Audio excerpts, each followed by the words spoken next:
Ramai rakyat Malaysia masih sukar menerima bahawa jenama pelancongan Indonesia kini lebih kukuh berbanding Malaysia.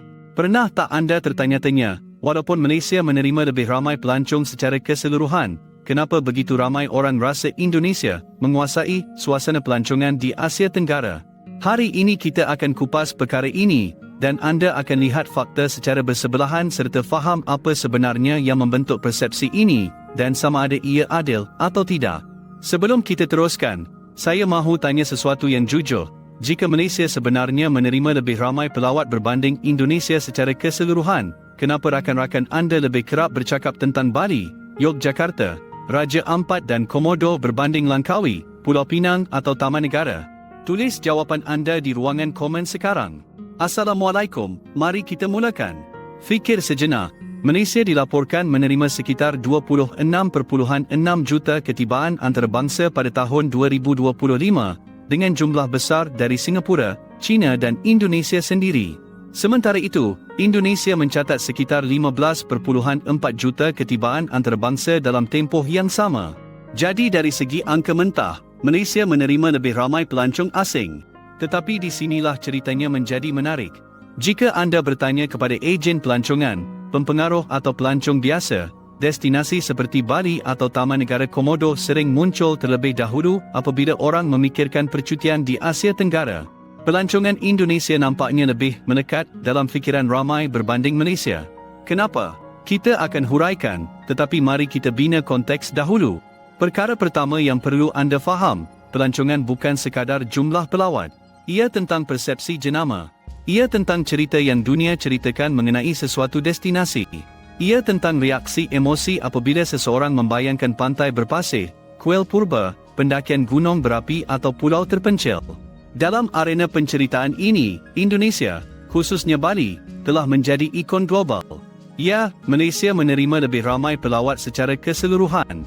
Kedudukan strategik, dasar visa dan hubungan kukur dengan pasaran serantau menjadikan Malaysia pilihan utama.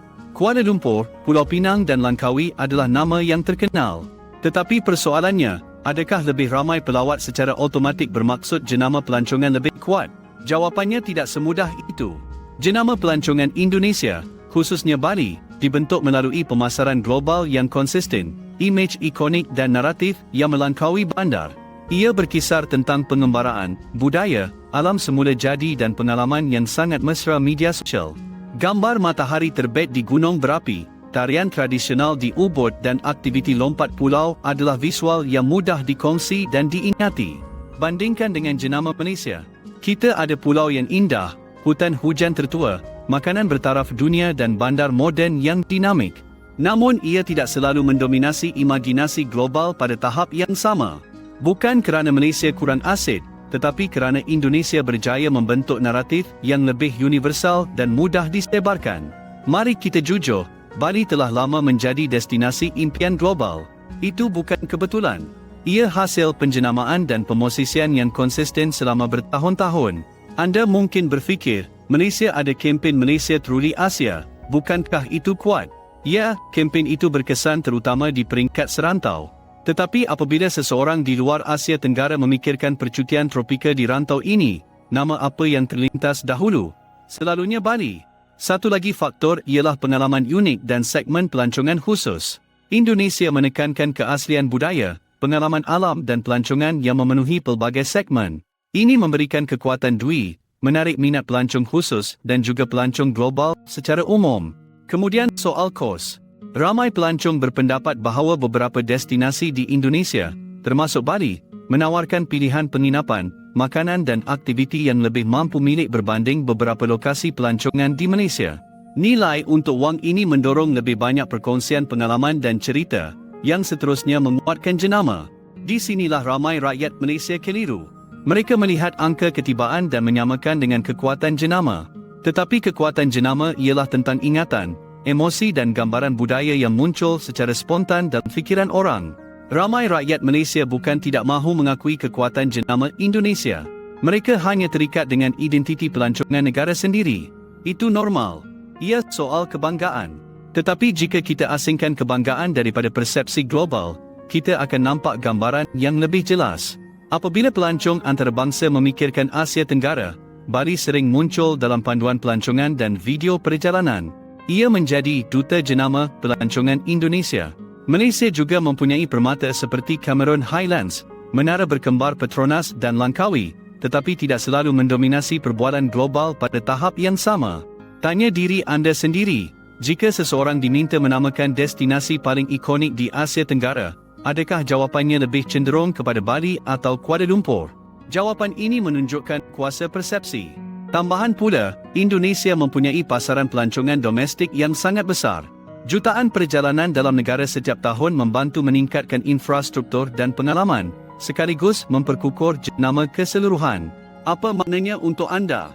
Persepsi mempengaruhi keputusan. Apabila seseorang memilih destinasi percutian, mereka dipandu oleh emosi, cerita dan imej visual, bukan sekadar statistik. Inilah pendedahan utama. Kekuatan jenama dan jumlah pelawat bukan perkara yang sama. Malaysia mungkin mendahului dari segi angka ketibaan, tetapi Indonesia telah membina imej global yang lebih mudah diingati dan dikaitkan dengan pengalaman unik. Kesimpulannya, ada 3 perkara penting. Pertama, angka tidak sama dengan persepsi. Kedua, jenama ialah gabungan emosi dan naratif. Ketiga, mengakui kejayaan Indonesia tidak bermaksud merendahkan Malaysia. Sekarang saya mahu dengar pandangan anda. Destinasi Indonesia mana yang anda rasa paling menonjol dalam perbualan pelancongan global dan kenapa? Tulis di ruangan komen. Jika anda rasa perbincangan ini bermanfaat, kongsikan dengan rakan-rakan supaya lebih ramai faham perbezaan antara angka dan persepsi. Lain kali apabila seseorang menyebut Bali atau Yogyakarta, anda akan faham kenapa nama-nama itu begitu kuat dalam imajinasi dunia dan kenapa Malaysia masih mempunyai peluang besar untuk mengubah